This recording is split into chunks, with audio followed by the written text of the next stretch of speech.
In the early 1960s, the city of Sydney was gripped by terror. A killer was stalking the shadows, hunting for victims in the city's most vulnerable areas.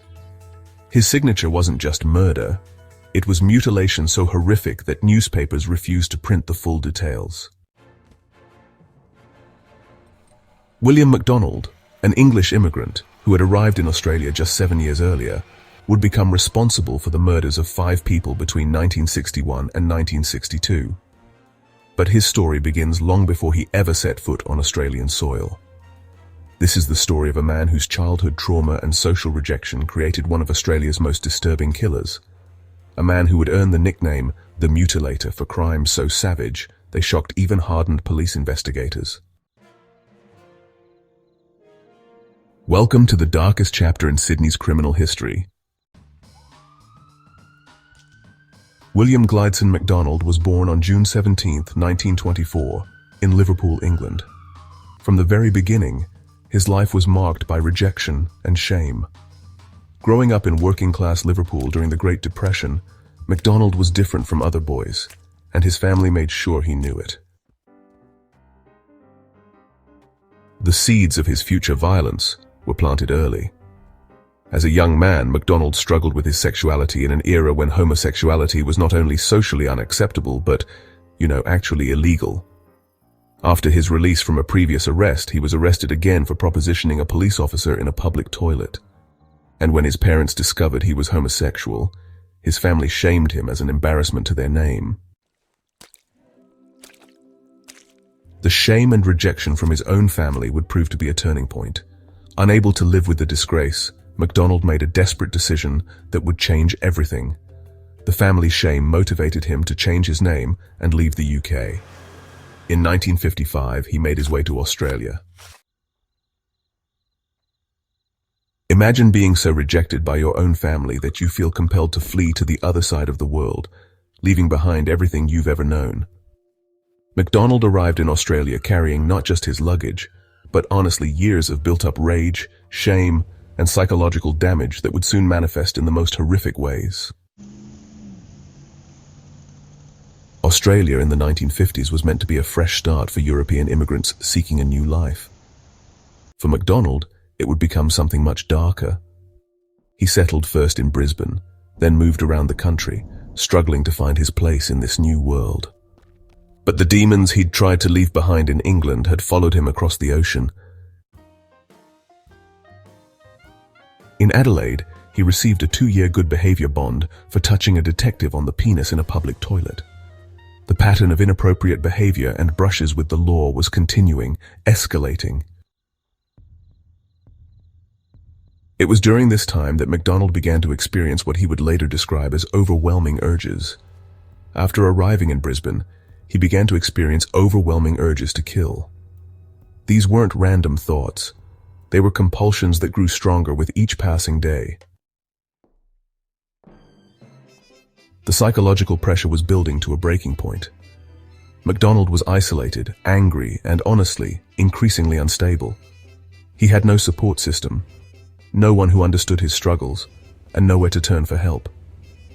In 1961, those urges would finally overcome his last shreds of self-control. In 1961, he committed his first murder, that of an elderly man he met outside Roma Street railway station in Brisbane. He chose Amos Hugh Hurst as his first victim. Amos Hurst was a vulnerable target, elderly, alone, and unlikely to be able to defend himself. MacDonald strangled Amos Hurst. Unlike the Sydney murders that would follow, this first killing was relatively straightforward, but it had crossed a line that could never be uncrossed. The act of taking a human life should have horrified MacDonald, should have shocked him back to sanity. Instead, it seems to have unlocked something even darker within him. The murder of Amos Hurst was just the beginning, a test run for the horrors that were to come. After the Brisbane killing, MacDonald moved to Sydney.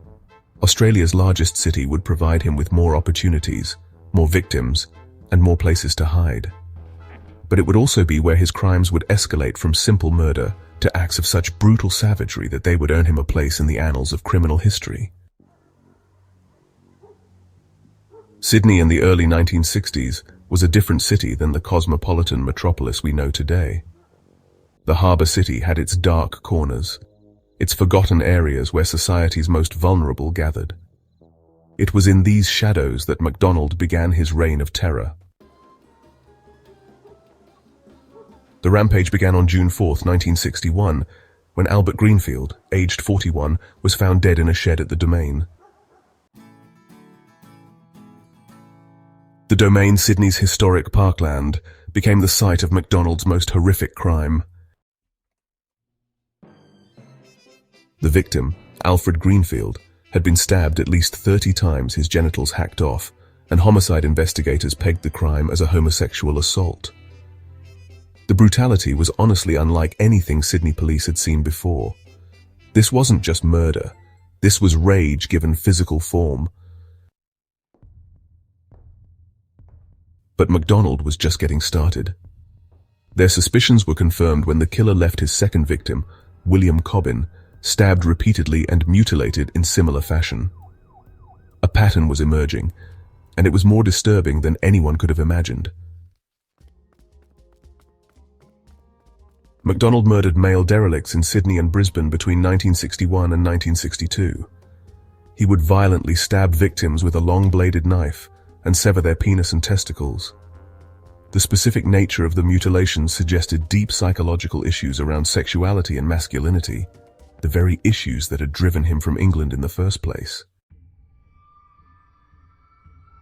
MacDonald prowled Sydney beats in search of men to kill. He castrated his victims and inflicted multiple stab wounds, leading newspapers to dub him the Mutilator. Sydney police were dealing with something, well, truly unprecedented.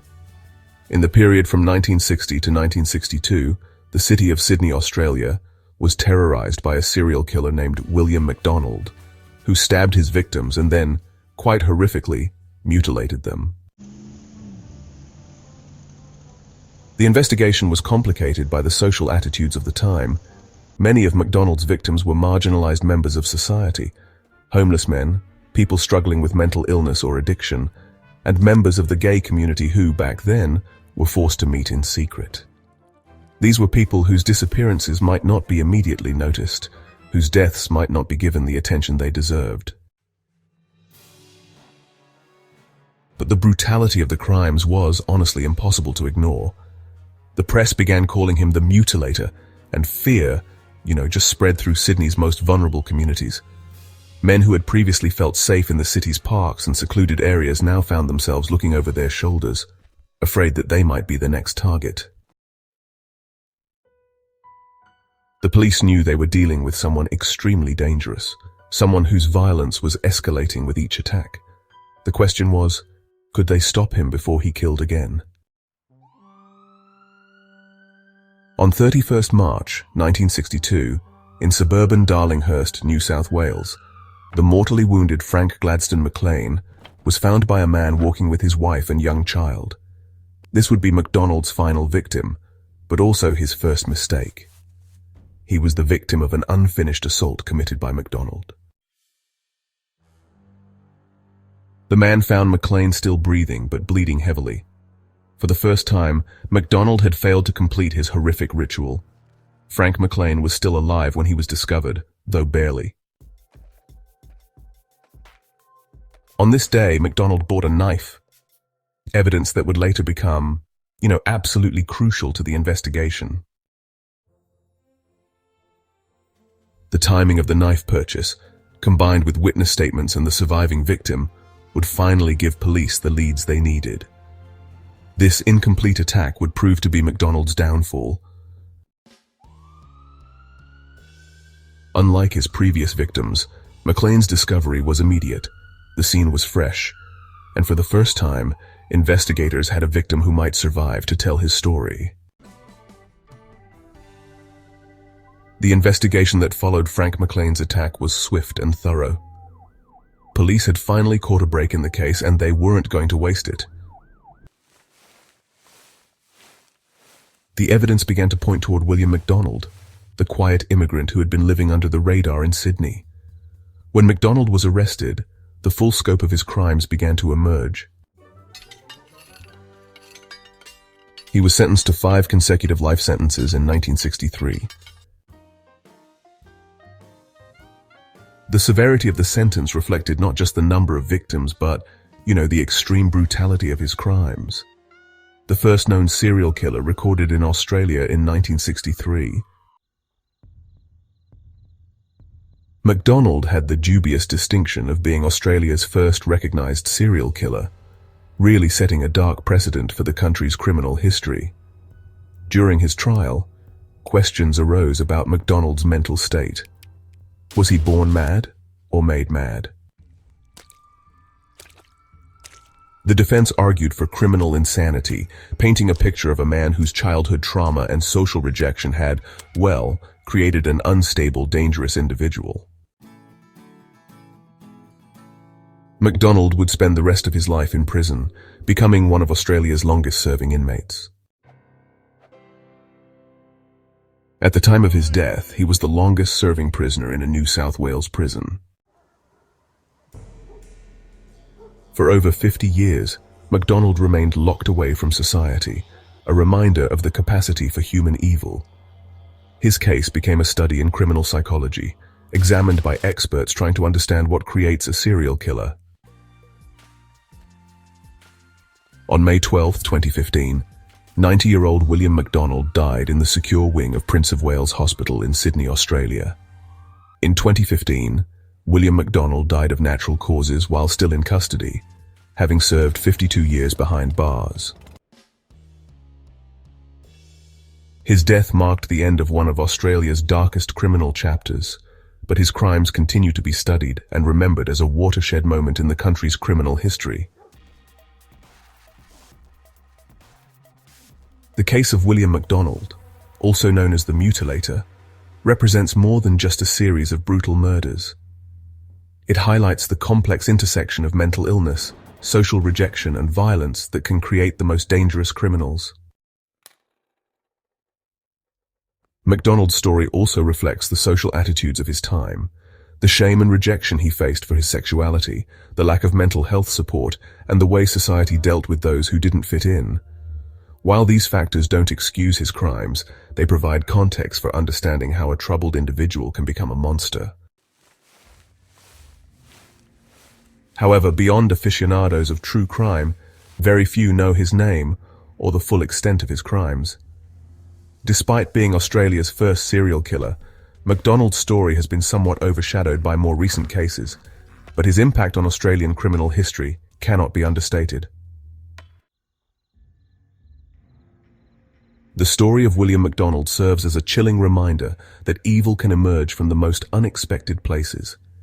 A young man who fled England in shame became one of Australia's most notorious killers, leaving a trail of horror across 2 states and 5 innocent victims. His crimes terrorized Sydney in the early 1960s and, honestly, changed the way Australians thought about personal safety and serial crime. The Mutilator's legacy is one of violence, fear, and, the darkest aspects of human nature. MacDonald spent 52 years behind bars, which is, longer than most people live free. His victims, Amos Hurst, Albert Greenfield, William Cobbin, Frank McLean, and the others, deserve to be remembered not just as statistics in a killer's tally, but as human beings whose lives were cut short by senseless violence. What are your thoughts on cases like this? How do we balance understanding the factors that create killers with holding them accountable for their crimes? Let me know in the comments below. And hey, don't forget to subscribe for more true crime content.